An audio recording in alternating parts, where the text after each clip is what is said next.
Mi hija se casó a mis espaldas y tuvo el descaro de pedirme mi casa para su luna de miel. El aire se me escapó de los pulmones como si alguien me hubiera golpeado el pecho.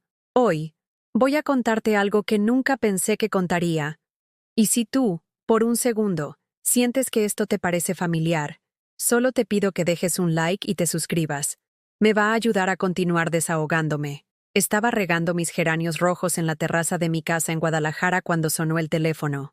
Era un martes cualquiera de marzo. Uno de esos días donde el sol de la tarde se colaba entre las macetas creando sombras danzantes sobre el piso de Talavera, que tanto me gustaba limpiar cada mañana. El agua caía suavemente de mi regadera verde, esa que compré en el mercado de San Juan de Dios hace años, cuando Lucía era pequeña y me acompañaba a hacer las compras de la semana. Mi corazón empezó a latir con fuerza al ver el nombre de mi hija en la pantalla. Hacía 3 semanas que no me llamaba. 3 semanas de silencio que yo había llenado con excusas. Estará ocupada con la boda. Los preparativos la tienen estresada. Ya me llamará cuando tenga tiempo. Pero en el fondo, ese vacío en mi pecho crecía cada día como una mancha de humedad que se extiende por la pared. Contesté con la voz temblorosa, limpiándome las manos húmedas en mi delantal azul marino, ese que ella me regaló el Día de las Madres hace 2 años con un bordado que decía, «La mejor mamá del mundo». ¡Qué ironía! «Hola, mamá». Su voz sonaba distante, como si estuviera hablándome desde otro planeta. No era el «mamá» cariñoso de antes, cuando me llamaba solo para contarme que había visto una película que me gustaría o que había probado una receta nueva. «Lucía, qué alegría escucharte, mi amor. Justo estaba pensando en ti mientras regaba las plantas. ¿Cómo van los preparativos de la boda? Necesito saber la fecha exacta para pedir permiso en el hospital. Ya sabes que los turnos de enfermería no esperan a nadie». Hubo un silencio. Un silencio que me raspó la garganta como cuando tragas agua de mar por accidente. Podía escuchar su respiración al otro lado de la línea, pero era como si el aire mismo se hubiera vuelto pesado entre nosotras. «Ya nos casamos, mamá. Fue ayer, algo pequeño, solo con la gente que realmente importa». La regadera se me resbaló de las manos y cayó sobre las baldosas con un ruido metálico que resonó en mis oídos como una campana de funeral. El agua siguió cayendo de la manguera, creando un charco que se extendía hacia mis pies descalzos. Pero yo no podía moverme. El sol seguía brillando, pero para mí el mundo se había oscurecido de golpe. ¿Qué dijiste? Mi voz sonó como un susurro ahogado, como cuando era niña y me quedaba sin aire después de correr mucho en el patio de la escuela. Mira, no quiero que lo tomes personal. Fue algo íntimo. No queríamos drama ni complicaciones familiares. Drama, complicación. Las palabras cayeron sobre mí como piedras lanzadas desde lo alto de un edificio. Yo, que la crié sola desde los 5 años cuando su padre murió en ese accidente en la carretera a Puerto Vallarta. Yo, que dejé de salir, de amar, de vivir mi propia vida para ser madre las 24 horas del día. Yo, que vendí mi pequeño Tsuru para pagarle la preparatoria privada. Yo, que trabajé turnos dobles en el hospital civil para que pudiera estudiar su carrera de administración. Fui complicación. El agua del charco había llegado hasta mis pies y sentía el frío subiendo por mis piernas como una premonición de lo que estaba por venir. Mi delantal se había manchado con la tierra húmeda de las macetas, pero eso ya no importaba. Nada importaba. ¿Y por qué me llamas entonces?, logré decir, con una voz que ya no reconocía como mía. Es sobre la casa de playa en Sayulita. Elías dice que sería perfecta para nuestra luna de miel. ¿Nos puedes mandar las llaves, por favor? Mi garganta se cerró como si alguien hubiera apretado un nudo corredizo alrededor de mi cuello. La casa de Sayulita. La casa que compré con mis ahorros de 20 años trabajando como enfermera, sacrificando vacaciones, ropa nueva, cenas en restaurantes. La casa donde Lucía había dado sus primeros pasos en la arena, donde habíamos construido castillos de arena juntas cada verano, donde le había enseñado a nadar en esas aguas tibias del Pacífico. No era una llamada para compartir su alegría conmigo. No era una llamada para decirme, «Mamá, lo lamento, pero quería que fuera sorpresa». Era una llamada de negocios. Una transacción. Mi hija se había casado a escondidas. y me estaba usando como si fuera la recepcionista de un hotel. Claro, hija. Te mando las llaves mañana. Mentí. Mi voz temblaba de una rabia que no sabía que existía dentro de mí. Una rabia que sabía a bilis y a años de tragarse las palabras que debería haber dicho. Colgué el teléfono y me quedé ahí parada, con los pies mojados, mirando mis geranios que seguían siendo hermosos a pesar de que mi mundo acababa de colapsar. El olor a tierra húmeda se mezclaba con el aroma de las bugambilias del jardín vecino, creando una sinfonía de olores que antes me tranquilizaba y ahora me ahogaba. Por primera vez en 43 años de vida, entendí lo que significaba sentirse completamente sola en el mundo. Esa noche no pude dormir. Me quedé sentada en mi mecedora de mimbre, la misma donde la había arrullado cuando era bebé, viendo las fotos que tenía sobre la mesa de centro. Ahí estaba ella a los 6 años, con su vestidito blanco del Día de las Madres en su escuela, cargando un ramo de claveles rojos que había hecho con papel crepé. Para la mamá más bonita del mundo, decía la tarjeta que aún conservo en mi joyero. ¿En qué momento dejé de ser esa mamá? Me levanté y caminé hasta el altar que tengo en la sala, donde está la foto de mi esposo Roberto con su uniforme de mecánico. Prendí una veladora y le susurré. Ay, Roberto, si vieras a nuestra niña, si vieras lo que se ha vuelto. Las lágrimas cayeron sobre el vidrio de su retrato, el mismo que tomamos en el estudio fotográfico de la Plaza Tapatía cuando cumplimos 5 años de casados. Roberto murió cuando Lucía tenía 5 años. Un accidente en el taller donde trabajaba. Una llanta de tráiler explotó mientras la reparaba, y un pedazo de metal le atravesó el pecho. Murió en el hospital civil donde yo trabajaba, en mis brazos, prometiéndome que cuidaría de nuestra niña como él me hubiera cuidado a mí. Desde ese día, Lucía se convirtió en mi única razón de existir. Trabajé turnos dobles, de día en el hospital y de noche limpiando oficinas en el centro de Guadalajara. Mis pies se hinchaban tanto que tenía que meter los zapatos en agua con sal cada madrugada. Pero cada peso que ganaba era para ella. Sus útiles escolares, sus uniformes, las clases de danza folclórica que tanto le gustaban. Recuerdo perfectamente el día que cumplió 15 años. Había ahorrado durante 2 años para hacerle una fiesta digna en el salón de fiestas Los Arcos, ese que está cerca del Mercado Libertad. Contraté mariachi. Mandé a hacer un vestido rosa mexicano bordado a mano en Tlaquepaque y pedí prestado dinero a mi hermana para el pastel de 3 pisos.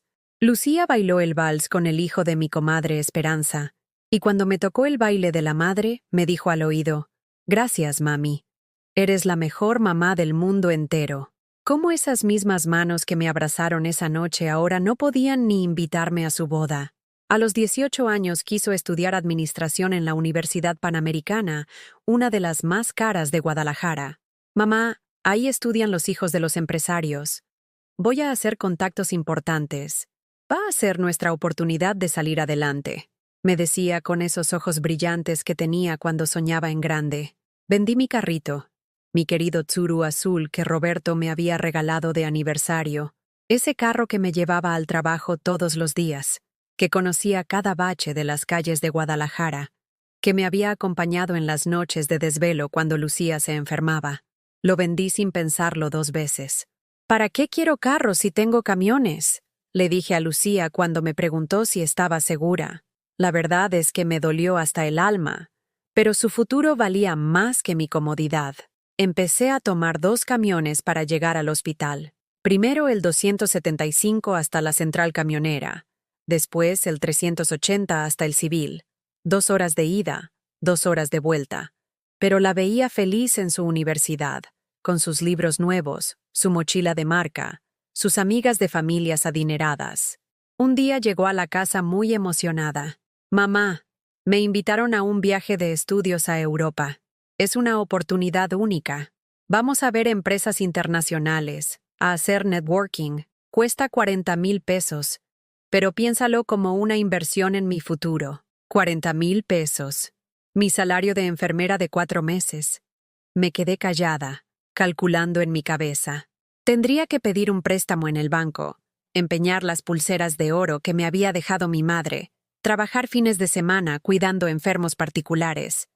Déjame ver qué puedo hacer, le dije. Conseguí el dinero. Trabajé tanto ese año que adelgacé 10 kilos. Mis compañeras del hospital me decían que parecía fantasma, pero yo sonreía pensando en Lucía conociendo el mundo, aprendiendo cosas que yo nunca podría enseñarle. Cuando regresó de Europa, vino cargada de regalos caros, perfumes franceses, chocolates suizos, una bolsa italiana que costaba más que mi salario mensual. Todo esto te lo compré a ti, mami. Te lo mereces por ser la mejor madre del mundo. Pero algo había cambiado en ella. Empezó a fijarse en cosas que antes no importaban. Criticaba nuestra casa. Mamá, deberíamos cambiar estos muebles. Están muy viejos. ¿Y si pones piso laminado en lugar de estas baldosas tan anticuadas? Criticaba mi ropa. ¿Por qué no te compras algo más moderno? Mis amigas tienen mamás más elegantes.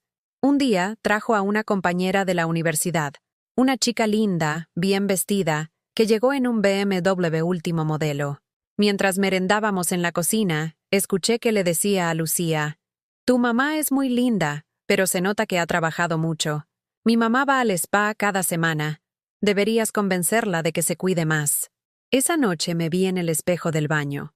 Tenía 41 años, pero parecía de 50.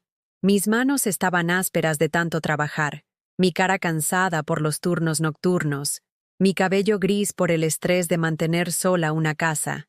Había perjudicado prematuramente dándole juventud a ella. Cuando se graduó, conseguí el dinero para su fiesta de graduación. Renté el salón más bonito que pude pagar. Contraté servicio de meseros, mandé a hacer un pastel con su foto. Invité a toda la familia, a mis compañeras del hospital, a las vecinas que la habían visto crecer. Estaba tan orgullosa de mi niña profesionista. En su discurso esa noche, Lucía agradeció a sus maestros, a sus compañeros, a sus amigos. Al final dijo: «Y gracias a mi mamá, que siempre creyó en mí». Aplausos, sonrisas, pero yo sentí que faltaba algo. No era agradecimiento, era obligación. Poco después consiguió su primer trabajo en una empresa importante del centro de Guadalajara. Ganaba bien, mejor que yo después de 20 años de enfermería. Me dijo que quería independizarse, rentar un departamento en Providencia, para estar más cerca del trabajo y empezar mi vida adulta. La ayudé con los gastos de la mudanza, le compré sus primeros muebles, le regalé dinero para que decorara su nuevo hogar. «Es temporal, mamá. Solo hasta que me establezca bien. Después te voy a regresar todo lo que invertiste en mí». Pero las visitas se fueron espaciando. Las llamadas se volvieron más cortas. Los domingos familiares se convirtieron en «tengo planes con mis amigos del trabajo». Y cuando la visitaba en su departamento, siempre había algo más importante que hacer. Una llamada de trabajo, una reunión social, una cita que no podía cancelar. Un día, mientras organizaba su closet para ayudarla con la limpieza, encontré fotos de ella en restaurantes caros, en antros exclusivos, en viajes a playas que yo solo conocía por la televisión. En todas las fotos sonreía con gente que yo no conocía, viviendo una vida de la que yo no formaba parte. Esa noche, manejando de regreso a mi casa en el autobús, entendí algo que me dolió más que la muerte de Roberto. Mi hija se había avergonzado de mí. Y yo, como la tonta que siempre fui, seguí justificando su ausencia, seguí esperando que regresara, seguí guardando su lugar en la mesa cada domingo por si decidía visitarme. Los primeros síntomas de mi invisibilidad llegaron como esas lluvias de Guadalajara que empiezan con gotas tan pequeñas que no las sientes hasta que ya estás empapada. Mi cumpleaños número 43 llegó un jueves de octubre. Desperté temprano como siempre. Preparé café de olla con canela y me senté en mi cocina esperando la llamada que nunca llegó. A las 7 de la mañana, a las 10, al mediodía. Revisé mi celular 1000 veces pensando que tal vez se había descompuesto. Nada. Ese día trabajé mi turno completo en el hospital, sonriéndoles a los pacientes, cuidando a otros hijos de otras madres, mientras mi pecho se llenaba de un vacío que dolía más que cualquier enfermedad que hubiera visto en mis 20 años de enfermería. Mis compañeras me cantaron las mañanitas en el comedor del hospital y compartieron conmigo un pastel de 3 leches que había traído Sofía, la enfermera del turno matutino. ¿Y Lucía? me preguntó Sofía mientras partía el pastel. Seguro llegará más tarde con flores. Sonreí y asentí, pero por dentro sabía que no vendría, que había dejado de ser importante suficiente para merecer aunque fuera una llamada. A las 9 de la noche, cuando ya había perdido toda esperanza, sonó mi teléfono. Era ella. Ay, mamá. Perdón. Se me fue el día completo. Tuve una junta súper importante con unos inversionistas de México y se alargó hasta tardísimo. ¿Cómo estuvo tu día? Su voz sonaba apresurada, distraída, como si estuviera haciendo otra cosa mientras me hablaba. Como si fuera una tarea más en su lista de pendientes. Bien, hija. Tranquila. Entiendo que el trabajo es importante. Te compenso el fin de semana, ¿sí? Te llevo a comer a algún lugar bonito. Pero el fin de semana llegó, y se fue sin noticias de ella. Igual que el siguiente. Y el siguiente. Un mes después me enfermé. Una gripe que se convirtió en bronquitis y después en algo peor. Durante una semana no pude levantarme de la cama. Tenía fiebre alta, escalofríos, y esa tos que me desgarraba el pecho como si tuviera vidrios dentro. Mi vecina, la señora Carmen, tuvo que traerme medicinas de la farmacia porque yo no podía ni caminar hasta la esquina. Le marqué a Lucía desde mi teléfono fijo, porque había perdido mi celular en algún lugar entre las cobijas revueltas y los pañuelos desechables. Mamá, qué pena que estés enferma, pero ahorita no puedo ir. Elías me invitó a conocer a sus papás este fin de semana en su casa de Chapala. Es súper importante para nuestra relación. Tú entiendes, ¿verdad? Mejor ve al doctor. Elías.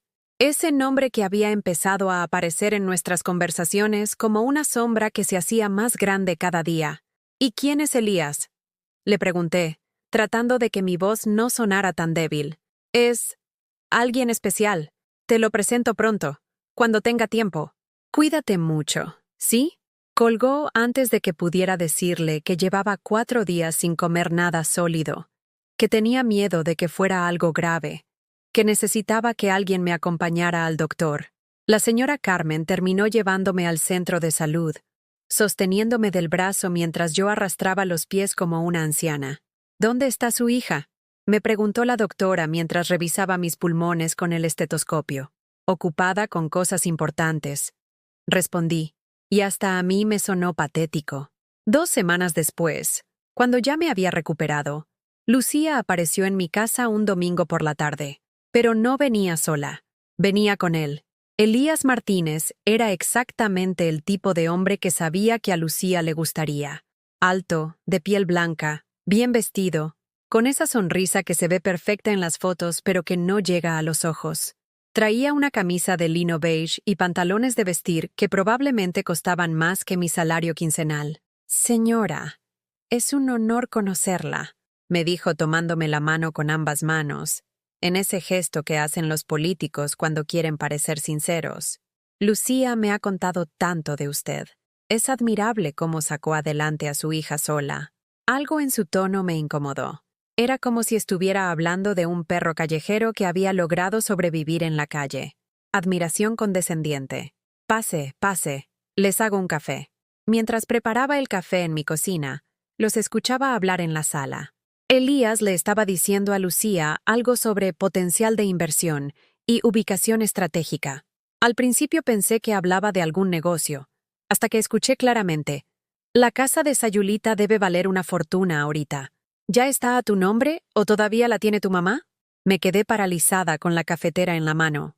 Hablaban de mi casa, de la casa que había comprado con mis ahorros de toda la vida, trabajando turnos dobles, guardando peso por peso durante años. Todavía está a nombre de mi mamá, respondió Lucía. Pero supongo que algún día será mía. Es lo lógico, ¿no? Claro. Es tu herencia. Solo digo que mientras más pronto esté en tu nombre, mejor. Por temas legales, fiscales, ya sabes. Regresé a la sala con el café y actué como si no hubiera escuchado nada. Pero durante toda su visita, Elías no dejó de hacer comentarios sobre la casa, sobre el potencial de la zona, sobre lo inteligente que había sido mi inversión. ¿Y cómo está el mantenimiento de la propiedad?, me preguntó como si fuera un agente inmobiliario. ¿No se le mete el salitre? ¿Los vecinos son confiables? Lucía parecía incómoda con sus preguntas, pero no lo detuvo. Solo sonreía y cambiaba de tema cuando la conversación se ponía demasiado obvia. Esa noche, después de que se fueron, no pude dormir. Algo me decía que ese hombre no había aparecido en la vida de mi hija por casualidad, que había algo más detrás de esa sonrisa perfecta y esas preguntas tan específicas sobre mi patrimonio. Las visitas de Lucía se volvieron cada vez más raras. Cuando la llamaba, siempre tenía prisa. Estoy con Elías. Salimos a cenar. Vamos a casa de sus amigos. Su mundo se había vuelto tan pequeño que solo había espacio para él. Un día le marqué para invitarla a comer tamales a la casa. Era sábado. Había hecho de dulce y de rajas con queso, sus favoritos desde que era niña. «Ay, mamá, no puedo. Elías dice que necesitamos pasar más tiempo juntos para fortalecer nuestra relación. Dice que dependo demasiado de ti, y que eso no es sano para una mujer de mi edad, que dependía demasiado de mí, la mujer que había dejado de visitarme, que se había olvidado de mi cumpleaños, que no me había llamado cuando estuve enferma, dependía demasiado de mí. Entiendo, hija. No te enojes, mami. Es que Elías estudió psicología y sabe mucho de relaciones humanas. Me está ayudando a ser más independiente. Más independiente. Como si amarme fuera una enfermedad de la que tenía que curarse. La Navidad llegó y por primera vez en la vida, la pasé sola. Lucía me mandó un mensaje de texto a las 11 de la noche. «Feliz Navidad, mami. Estoy en casa de los papás de Elías en Zapopan. Te mando muchos besos». Me quedé viendo el nacimiento que había puesto en la sala, el mismo que montábamos juntas cada diciembre desde que era pequeña. Las figuritas se veían tristes sin ella. La casa completa se sentía como un museo de recuerdos que ya no tenían dueño. El año nuevo llegó igual de silencioso. Para el Día de las Madres, Lucía apareció con una rosa comprada en el semáforo y una disculpa.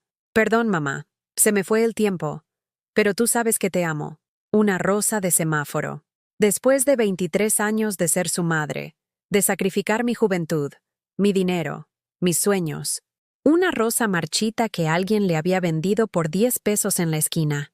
Esa noche, sentada en mi mecedora con la rosa en un vaso de agua, me pregunté por primera vez en la vida, ¿en qué momento mi amor se volvió tan barato?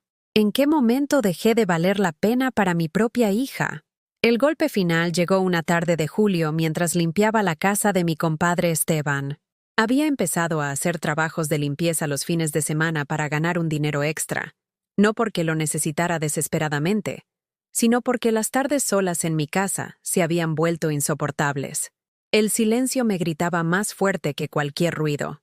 Esteban tenía una computadora en su estudio y me había dado permiso de usarla para revisar mi correo del hospital. Mientras esperaba que cargara la página, decidí buscar a Lucía en Facebook. Hacía meses que no sabía nada de su vida más allá de nuestras conversaciones de 5 minutos donde me decía que estaba muy bien y muy ocupada. Lo que vi me partió el alma en pedazos tan pequeños que todavía no he logrado juntarlos todos. Foto tras foto de Lucía con Elías. En restaurantes donde el plato más barato costaba mi salario de una semana. En antros exclusivos de Providencia donde cobraban cover de 500 pesos. En viajes a Cancún, Puerto Vallarta, Playa del Carmen. En la graduación de él de algún curso de posgrado, ella sonriendo orgullosa a su lado mientras él sostenía su diploma. Pero lo que más me dolió no fueron los lugares lujosos ni los vestidos caros que no sabía cómo podía pagar con su sueldo. Lo que me destrozó fueron las fechas. El día de mi cumpleaños, cuando ella me había llamado súper tarde porque había tenido una junta importante. Había una foto de los dos brindando con champán en un restaurante de la zona rosa. La fecha y hora aparecían claramente. 7:34 p.m. Exactamente cuando yo estaba sentada en mi cocina, comiendo sola el pastel que mis compañeras del hospital habían compartido conmigo. El día que había estado enferma con bronquitis, cuando me dijo que no podía venir porque iba a conocer a los papás de Elías, había una foto de ella en un spa en Chapala. Manicure, pedicure, masaje relajante. Día de princesa con mi amor, decía el comentario. El Día de las Madres, cuando llegó con esa rosa marchita y me dijo que se le había ido el tiempo, había estado en Tequila con Elías, haciendo el tour por las destilerías, sonriendo en cada foto como si fuera la mujer más feliz del mundo. Pero la foto que me quitó el aire para siempre fue una que había subido hacía apenas 3 días. Lucía mostrando un anillo de compromiso. Un anillo enorme, brillante, que debía costar más dinero del que yo había visto junto en toda mi vida. Por fin dije que sí al amor de mi vida. Elías Martínez, gracias por hacerme la mujer más afortunada del mundo. Nos vamos a casar. Los comentarios eran una avalancha de felicitaciones. ¡Qué emoción! Se ven hermosos. ¿Cuándo es la boda? Lucía, ¡qué anillo tan hermoso! Y yo, su madre, me estaba enterando por Facebook, como si fuera una desconocida más en su lista de contactos. Las lágrimas empezaron a caer sobre el teclado de la computadora de Esteban, lágrimas de una rabia que no sabía que podía sentir, lágrimas de humillación, de traición, de dolor tan profundo que me llegaba hasta los huesos. Tomé mi teléfono con las manos temblorosas y le marqué. Contestó al tercer timbrazo, con esa voz alegre que usaba cuando las cosas le iban bien. «Hola, mami. Lucía, acabo de ver tu Facebook». Hubo un silencio incómodo. Después, un suspiro. «Ay, mamá, iba a decirte, solo que han sido días muy locos con el trabajo y los preparativos». «¿Los preparativos? ¿Ya están planeando la boda?» «Sí, bueno, Elías quiere algo grande, en el Hotel Villa Premier de Puerto Vallarta. Sus papás conocen al dueño y nos van a hacer un súper precio. Villa Premier, un hotel 5 estrellas donde la noche más barata costaba más que mi salario mensual. ¿Y cuándo es? En diciembre, el día 15. Elías dice que es la fecha perfecta porque su familia va a poder viajar desde Estados Unidos. Diciembre 15, mi fecha de cumpleaños. Lucía, ese día es mi cumpleaños. ¿En serio? Ay, no me acordaba. Pero no importa, así vas a tener doble celebración. No se había acordado. De la fecha en que la traje al mundo, en que casi muero en el parto, en que mi vida cambió para siempre para darle vida a ella. No se acordaba. ¿Y ya mandaron invitaciones? Otra pausa incómoda. Mamá, es que... Bueno, Elías y yo decidimos hacer algo íntimo, solo familia cercana y amigos más importantes. Tú sabes cómo son estas cosas. Si empezamos a invitar a mucha gente se sale de control el presupuesto. Familia cercana. Yo, que la había criado sola, que había sacrificado mi vida entera por ella, no era familia cercana. Entiendo, logré decir, aunque mi voz se quebró. No te pongas triste, mami. Después hacemos una celebración pequeñita, solo nosotros. Te prometo. Promesas. ¿Cuántas promesas rotas me había hecho en los últimos años?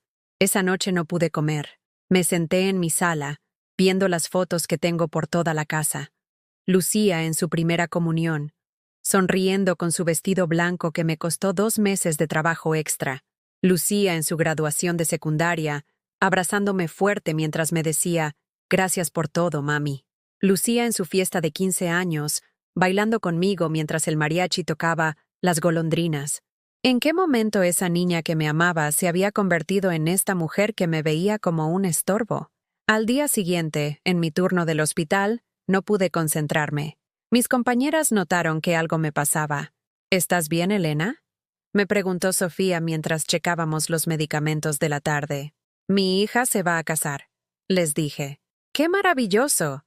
¿Y cuándo es la boda? En diciembre, el día de mi cumpleaños. Y no estoy invitada. El silencio que siguió fue tan pesado que casi podía tocarlo.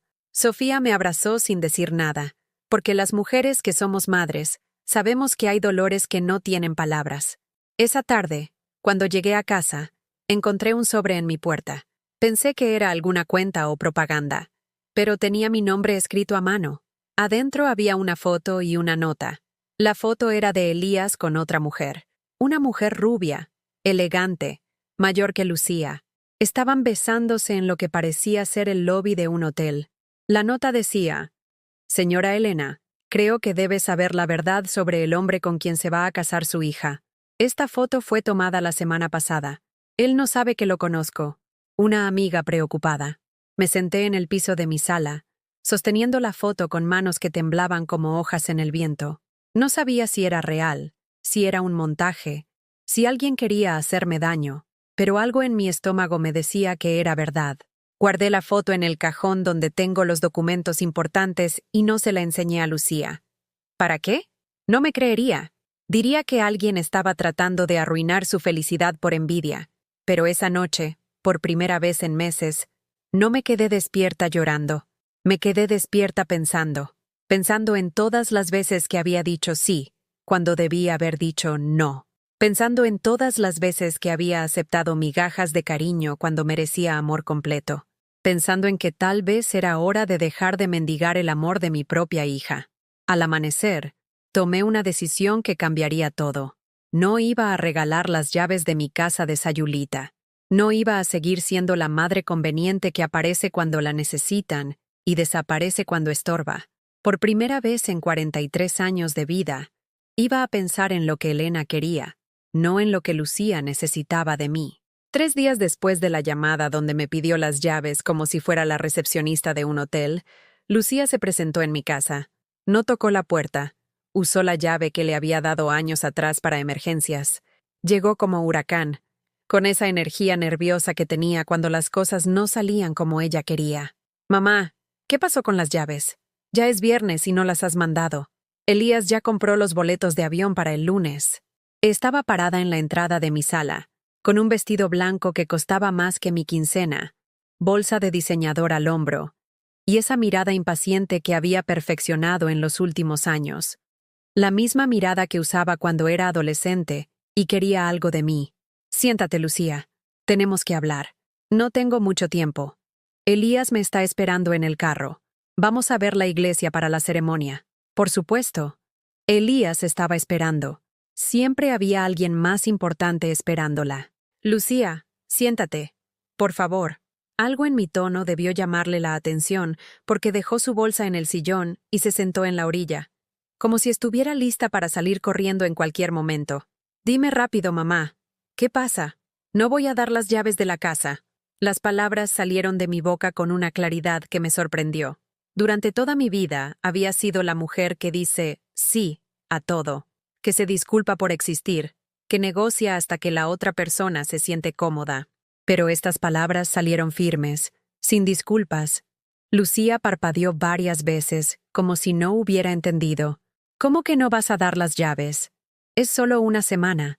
No te vamos a dañar nada». «No es por el daño, Lucía. Es porque esa casa es mía». «¿Tuya? Mamá, siempre dijiste que algún día sería mía, que era mi herencia.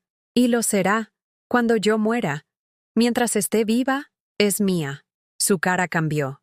La expresión se le endureció de una manera que me recordó dolorosamente a su abuela paterna, la mujer que nunca me aceptó porque pensaba que su hijo había podido conseguir algo mejor que una enfermera de colonia popular. «No entiendo. ¿Qué te pasa? ¿Desde cuándo eres tan egoísta?» Egoísta. La palabra me pegó como una cachetada. Pero por primera vez en la vida, en lugar de disculparme, me defendí. «¿Egoísta? ¿Sabes qué es egoísta, Lucía? Egoísta es casarse a escondidas y después llamar a tu madre para pedirle favores. Egoísta es programar tu boda el día del cumpleaños de la mujer que te dio la vida y no invitarla. Egoísta es mentirme durante meses sobre dónde estás y qué haces». Se puso pálida. «¿De qué hablas?» «Hablo de que vi tu Facebook, Lucía. Vi las fotos. Vi las fechas. Sé que el día que me dijiste que tenías junta importante estabas cenando en un restaurante caro. Sé que cuando me dijiste que no podías venir porque yo estaba enferma, estabas en un spa. Sé que me has estado mintiendo». Se levantó del sillón como si tuviera resortes. «Eso es espiarme. No tienes derecho. Tengo derecho a saber por qué mi hija desapareció de mi vida. Tengo derecho a preguntar por qué la mujer que crié sola, que eduqué, que saqué adelante con mis propias manos, me trata como si fuera un mueble viejo que ya no sirve. No exageres. No te trato mal. Es solo que... Las cosas cambian, mamá. Ya no soy una niña. Tengo mi propia vida. ¿Y en esa vida no hay lugar para mí? ¿Ni siquiera un lugar pequeñito?» Las lágrimas empezaron a salir, pero no eran las lágrimas de súplica de siempre. Eran lágrimas de rabia, de años de tragarse palabras, de décadas de ser la madre conveniente. «Claro que hay lugar para ti. pero no puedes esperar que todo sea como antes. Elías dice que... Elías. ¿Sabes qué, Lucía? Estoy harta de escuchar sobre lo que dice Elías. Ese hombre llegó a tu vida hace un año y ya decidió que tu madre sobra. Eso no es cierto. ¿No? Entonces dime cuándo fue la última vez que viniste a verme porque querías, no porque necesitabas algo. Dime cuándo fue la última vez que me llamaste solo para preguntarme cómo estoy. Dime cuándo fue la última vez que me incluiste en algún plan que no tuviera que ver con pedirme dinero o favores. Se quedó callada, completamente callada. Y en ese silencio, ambas entendimos la respuesta. Las cosas van a cambiar desde hoy, Lucía. Ya no voy a estar disponible cada vez que me necesites si no estoy incluida cuando soy importante. Ya no voy a dar mi casa, mi dinero, mi tiempo, mi vida a alguien que me ve como una opción y no como una prioridad. Eres mi mamá. Se supone que debes apoyarme incondicionalmente. Soy tu mamá, no tu esclava. Y el amor incondicional no significa que acepte cualquier maltrato. En ese momento se escuchó un claxon desde la calle. Era Elías, impaciente. «Tengo que irme», dijo Lucía, tomando su bolsa con movimientos bruscos. «Vete, pero las llaves se quedan aquí. No puedo creer que me estés haciendo esto. En el momento más importante de mi vida. El momento más importante de tu vida debió incluirme desde el principio, no solo cuando necesitas algo de mí». Se fue dando un portazo que hizo temblar los vidrios de mis ventanas. La vi subirse al carro de Elías, un BMW negro que brillaba bajo el sol de la tarde. Pude ver cómo gesticulaba, probablemente contándole lo terrible que había sido su madre, lo poco razonable, lo egoísta. Me senté en mi mecedora y por primera vez en años no me sentí culpable. Me sentí libre, como si hubiera estado cargando una piedra enorme en el pecho y finalmente la hubiera soltado. Esa noche cociné solo para mí. Hice mole poblano, el que tanto me gustaba pero que nunca cocinaba porque a Lucía no le gustaba el picante. Puse mi música favorita, esa de Armando Manzanero que siempre me relajaba pero que ella decía que era música de viejitas. Cené en mi comedor con mi vajilla buena, la que solo sacaba en ocasiones especiales. Y por primera vez en décadas, yo fui mi propia ocasión especial. Al día siguiente, sábado, Lucía no me habló. El domingo tampoco. El lunes, cuando ya deberían estar volando a Sayulita, recibí un mensaje de texto. Tuvimos que cancelar el viaje. Espero que estés feliz. No respondí. Por primera vez en mi vida como madre, no corrí a arreglar las cosas. No me disculpé por haber puesto límites. No supliqué perdón por valerme por mí misma. En lugar de eso, hice algo que no había hecho en 20 años. Me puse mi traje de baño y me fui sola a la alberca del club deportivo donde tenía membresía hace años, pero nunca usaba porque no tenía tiempo. Nadé durante 1 hora, sintiendo cómo el agua lavaba no solo el cloro y el sudor, sino también años de culpa y autoabandono. Cuando salí de la alberca, mi teléfono tenía 5 llamadas perdidas de Lucía. No las respondí. Si quería hablar conmigo, tendría que hacerlo con respeto, no con manipulación emocional. Esa noche dormí mejor que en meses. Había descubierto algo que nunca pensé que era posible. Decir no me había matado. Al contrario, me había devuelto un pedacito de la mujer que había sido antes de convertirme únicamente en madre. Y por primera vez en mucho tiempo, tenía curiosidad de ver qué pasaría después. La tormenta llegó el martes por la mañana en forma de una llamada a las 6:30. Yo estaba preparando mi café de olla cuando sonó el teléfono con esa insistencia que solo tienen las malas noticias o las buenas venganzas. Era Elías. «Señora Elena, necesitamos hablar». Su voz había perdido toda la cortesía fingida de nuestros encuentros anteriores. Ahora sonaba como lo que realmente era, un hombre acostumbrado a conseguir lo que quería a cualquier costo. «¿De qué quieres hablar, Elías?» «De su actitud. Lucía está destrozada por culpa suya. Ha llorado toda la noche. ¿Se da cuenta del daño que le está haciendo a su propia hija?» Me senté en mi cocina, sosteniéndome el teléfono con firmeza. 2 semanas atrás, esas palabras me habrían hecho correr a disculparme, a arreglar las cosas, a sacrificar mi dignidad en el altar de la paz familiar. Pero algo había cambiado en mí. «Elías, mi relación con Lucía no es asunto tuyo». «Claro que es mi asunto. Ella va a ser mi esposa. Lo que la afecte me afecta a mí. Y usted la está afectando con su egoísmo. ¿Mi egoísmo? ¿Sabes qué es egoísmo, Elías? Egoísmo es llegar a la vida de una mujer y convencerla de que su madre sobra. Egoísmo es hacer que olvide el cumpleaños de la persona que le dio la vida. Egoísmo es... Usted está loca. Lucía es una mujer adulta que toma sus propias decisiones. Yo no la controlo. ¿No? Entonces, ¿por qué desde que apareciste mi hija dejó de visitarme, de llamarme, de incluirme en su vida? Porque creció. Porque ya no necesita una madre sobreprotectora que la asfixie con su necesidad. Esa palabra me golpeó. Necesidad. Como si mi amor fuera una enfermedad. Una debilidad de la que Lucía tenía que curarse. Mira, Elías. No sé qué juegas. Pero conmigo no va a funcionar. Las llaves de mi casa no se las doy. Y punto. Esa casa va a ser de Lucía de todas maneras. ¿Por qué no facilitarle las cosas? Porque mientras yo esté viva, es mía. Y cuando muera, ella decidirá si la quiere o la vende. Pero no voy a regalársela a un hombre que apenas conozco. El silencio del otro lado fue tan pesado que pude escuchar su respiración acelerada. Usted no sabe con quién se está metiendo, señora. ¿Es una amenaza, Elías? Es una advertencia. Lucía va a elegir entre usted y yo. Y le aseguro que yo voy a ganar. Colgó antes de que pudiera responderle. Me quedé con el teléfono en la mano, sintiendo cómo me temblaban las piernas.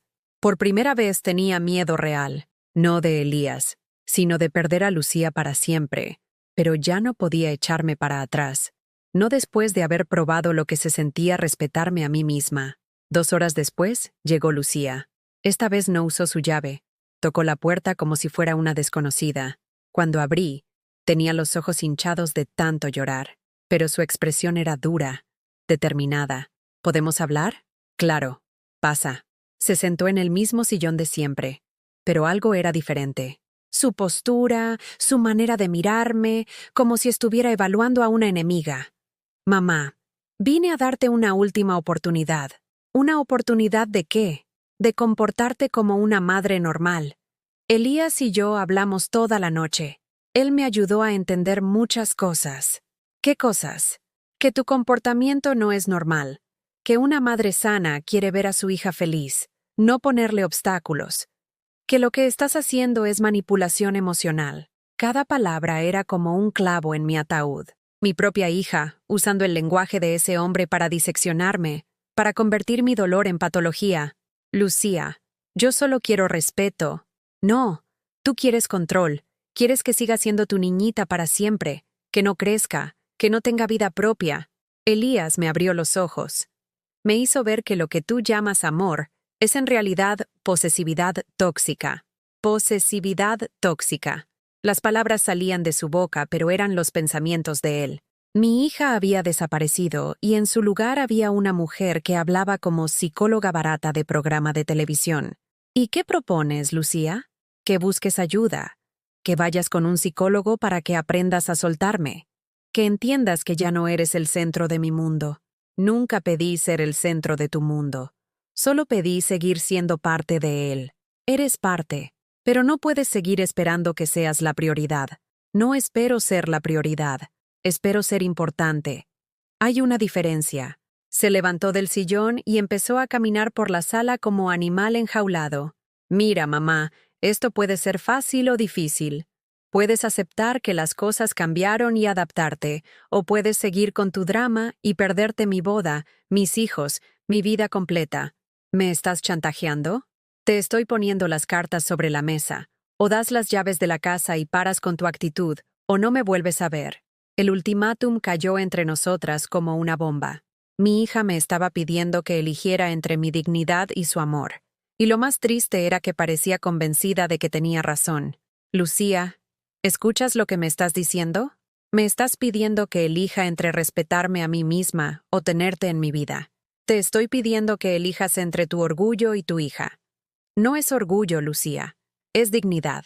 Y si tú no puedes ver la diferencia, entonces tal vez él ya ganó. No hables así de Elías. Él me ama, me protege, me cuida. Él sí quiere lo mejor para mí. ¿Y yo no? ¿23 años criándote sola no cuentan como querer lo mejor para ti? No puedes vivir de eso para siempre. No puedes cobrarme toda la vida lo que hiciste por mí. Esas palabras me cortaron más profundo que ninguna de las anteriores. Mi sacrificio, mi amor, mi vida entera dedicada a ella, se había convertido en una deuda que me reclamaba, en una carga que quería quitarse de encima. Tienes razón, Lucía. No puedo cobrártelo, pero tampoco voy a seguir pagando por haberte amado tanto. ¿Qué significa eso? Significa que si para estar en tu vida tengo que aceptar cualquier trato, si tengo que mendigar tu tiempo, si tengo que competir con un hombre que llegó ayer por el lugar que me pertenece por derecho, entonces prefiero no estar. Se puso pálida. ¿Me estás corriendo de tu vida? Te estoy diciendo que yo también tengo condiciones. Si quieres que sea tu madre, trátame como tal.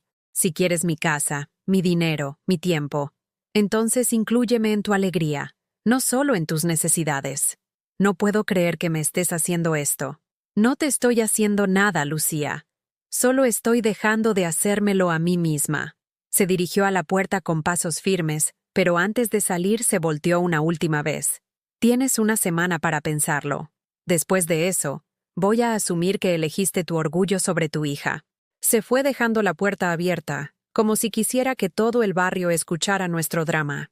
La cerré despacio y me recargué contra ella, sintiendo cómo mi corazón latía tan fuerte que parecía querer salirse de mi pecho. Esa tarde, mi hermana Rosa me llamó. Lucía había ido a visitarla, llorando, contándole que su mamá se había vuelto loca, que la estaba castigando por ser feliz. Elena, ¿qué está pasando? Lucía dice que no quieres dar las llaves de la casa para su luna de miel. Rosa, ¿tú darías tu casa a alguien que no te invitó a su boda? Hubo un silencio largo. Ay, hermana, ¿en serio no te invitó? En serio. Y la boda es el día de mi cumpleaños. No puede ser. Puede ser. Y puede ser porque yo lo permití. Porque durante años acepté ser tratada como la madre conveniente, la que aparece cuando se necesita y desaparece cuando estorba. ¿Y ahora qué vas a hacer? Ahora voy a aprender a quererme tanto como quiero a mi hija. Y si ella no puede aceptar eso, entonces tendrá que aprender a vivir sin mí. Esa noche, por primera vez en semanas, no lloré. Me senté en mi terraza, regando mis geranios, viendo cómo el sol se ponía detrás de los cerros de Guadalajara. Y aunque mi corazón estaba roto, también estaba en paz, porque finalmente había elegido respetarme a mí misma, aunque eso significara perder lo que más amaba en el mundo. La semana que Lucía me había dado para pensarlo, pasó como un sueño extraño. Cada mañana despertaba esperando sentir el peso familiar de la culpa, el impulso de correr a disculparme, de llamarla para decirle que tenía razón, que yo estaba equivocada, que podía quedarse con las llaves y con mi dignidad pisoteada. Pero ese sentimiento nunca llegó. En lugar de eso, algo extraordinario empezó a suceder. Comencé a recordar quién había sido antes de convertirme únicamente en la madre de Lucía. Elena Ramírez había tenido sueños una vez. Elena Ramírez había querido estudiar medicina, pero se embarazó a los 19 y cambió su futuro por pañales y biberones. Elena Ramírez había cantado en el coro de la iglesia de Santa Teresita y tenía una voz tan bonita que el padre Martínez siempre le pedía que cantara en las bodas importantes. Elena Ramírez había pintado acuarelas de los atardeceres de Guadalajara y las vendía en el mercado de Tlaquepaque los fines de semana. ¿Cuándo había dejado de ser Elena para convertirme solo en la mamá de Lucía? El viernes de esa semana, en lugar de quedarme en casa esperando una llamada que no llegó, hice algo que no había hecho en décadas. Fui al Palacio de Bellas Artes de Guadalajara.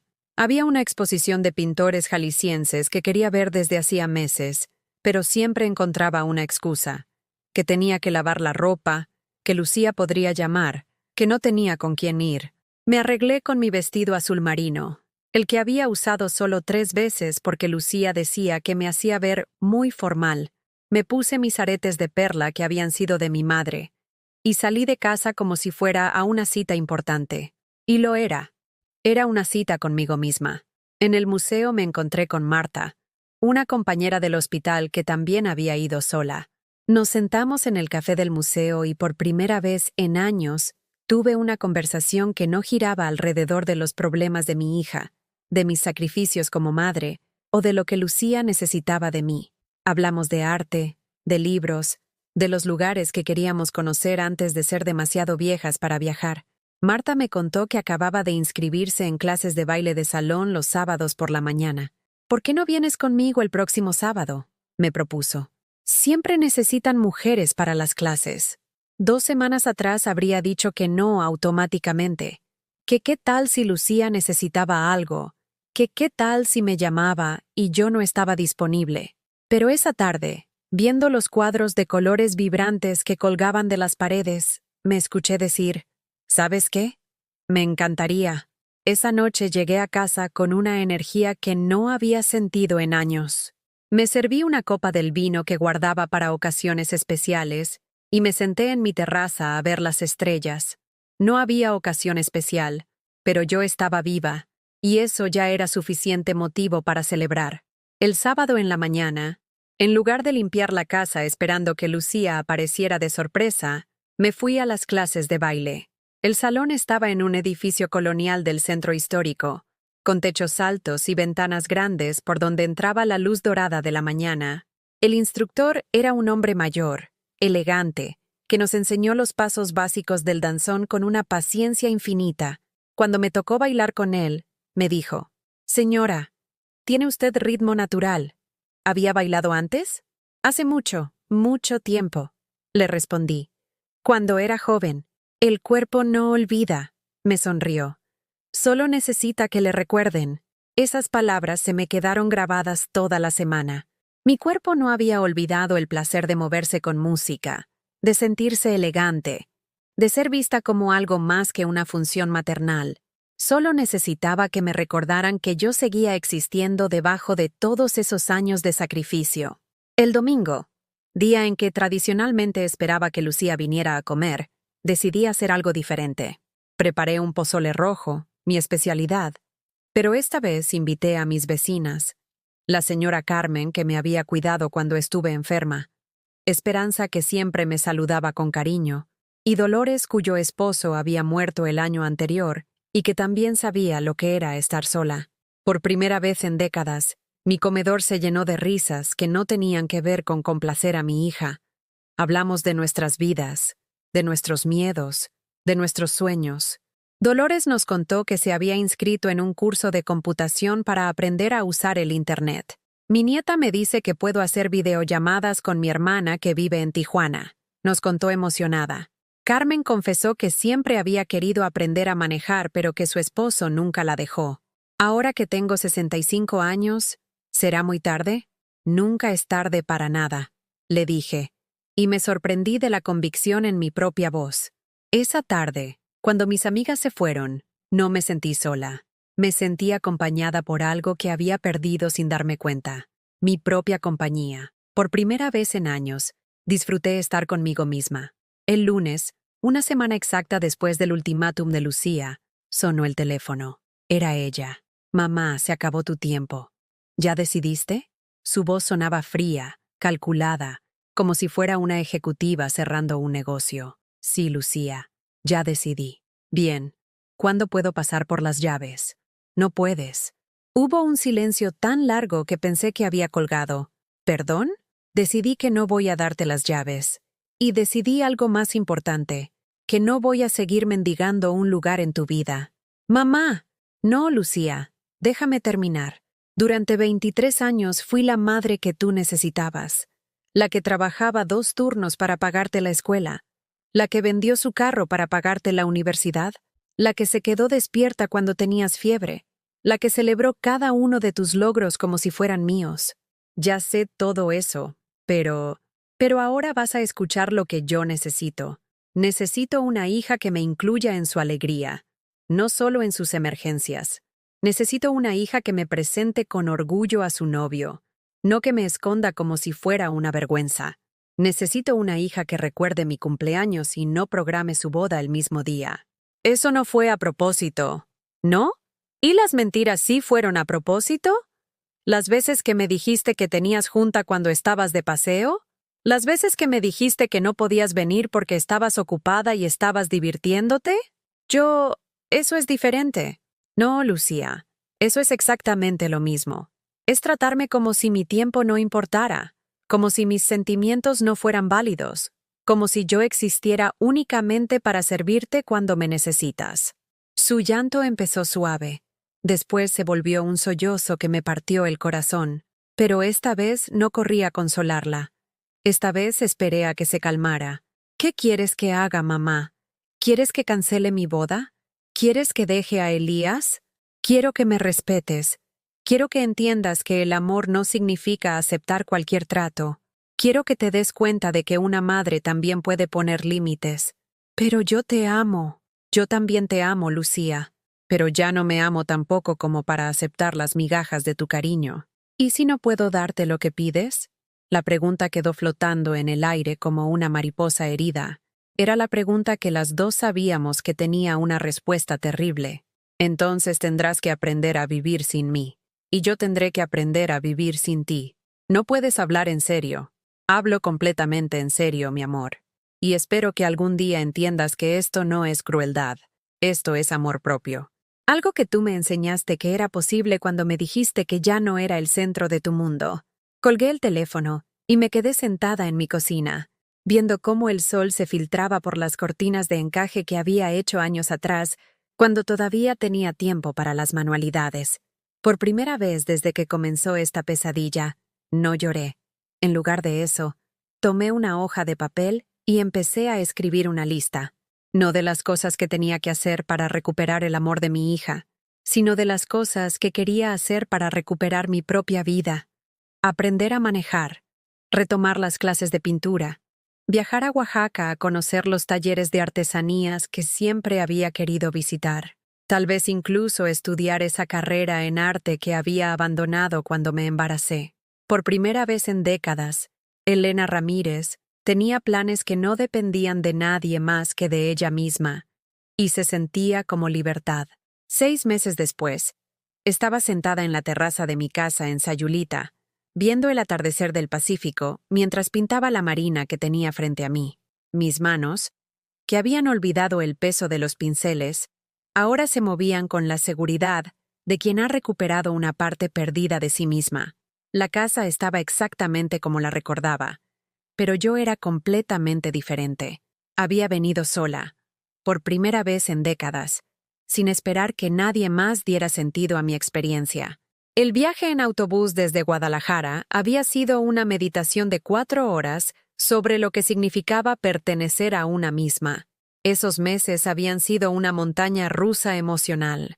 Hubo días en que desperté con el impulso automático de llamar a Lucía, de disculparme, de regresar a la comodidad familiar del sacrificio y la abnegación, pero cada vez que tomaba el teléfono, recordaba las palabras del instructor de danzón: el cuerpo no olvida, solo necesita que le recuerden. Mi cuerpo no había olvidado lo que se sentía respetarme a mí misma, solo había necesitado que me recordaran. 3 semanas después de nuestra última conversación, Lucía se casó, no en el Hotel Villa Premier como había planeado, sino en una ceremonia pequeña en el registro civil. Me enteré por mi hermana Rosa, quien había ido como testigo porque alguien de la familia tenía que estar ahí. Se veía bonita, me dijo Rosa por teléfono, con esa voz cuidadosa que usamos cuando sabemos que nuestras palabras pueden lastimar. Pero triste, muy triste. Preguntó por ti. ¿Qué le dijiste? Que estabas bien, que habías empezado clases de pintura y que te veías más tranquila de lo que te había visto en años. Era verdad. Las clases de acuarela en el Instituto Cultural de Guadalajara se habían convertido en el centro de mi semana. Todos los martes y jueves, de 4 a 6 de la tarde, Elena Ramírez existía completamente para sí misma. Pintaba paisajes de memoria, retratos de mujeres que se parecían a quien yo había sido, abstracciones de colores que representaban emociones que no tenía palabras para describir. Mi profesora, maestra Carmen, era una mujer de 70 años que había expuesto en galerías de México y Europa. Durante una clase me dijo algo que se me quedó grabado. Elena, puedes pintar el dolor, pero no puedes vivir en él para siempre. Llega un momento en que tienes que escoger los colores de la alegría. Tenía razón. Había pintado mi tristeza durante semanas. grises plomizos, azules oscuros, negros que se comían la luz del papel, pero poco a poco, otros colores empezaron a aparecer, amarillos tímidos, verdes esperanzados, rojos que hablaban de pasión por la vida y no de heridas sangrantes. También había aprendido a manejar. A los 43 años, con la paciencia de un instructor que me recordaba a mi padre, había dominado el clutch, el volante, la libertad de moverme por mi propia cuenta. Mi primer viaje sola había sido a Tlaquepaque, donde compré lienzos y pinturas con el dinero que antes gastaba en regalos para una hija que no los valoraba. El domingo de mi cumpleaños, el día que habría sido la boda de Lucía, organicé mi propia celebración. Invité a mis amigas del baile, a las compañeras del hospital que se habían vuelto realmente cercanas, a las vecinas que ahora sabían que podían contar conmigo, porque yo había aprendido a contar conmigo misma. Cocinamos juntas en mi casa. Cada una trajo algo especial. Marta preparó su famoso mole de olla. Carmen hizo tamales oaxaqueños. Dolores llegó con un pastel de 3 leches que había aprendido a hacer en su curso de repostería. Por primera vez en mi vida, mi cumpleaños no dependía de que alguien más se acordara de mí. Durante la comida, Esperanza levantó su copa de agua fresca de Jamaica y dijo: «Por Elena, que nos enseñó que nunca es tarde para escoger respetarse a una misma».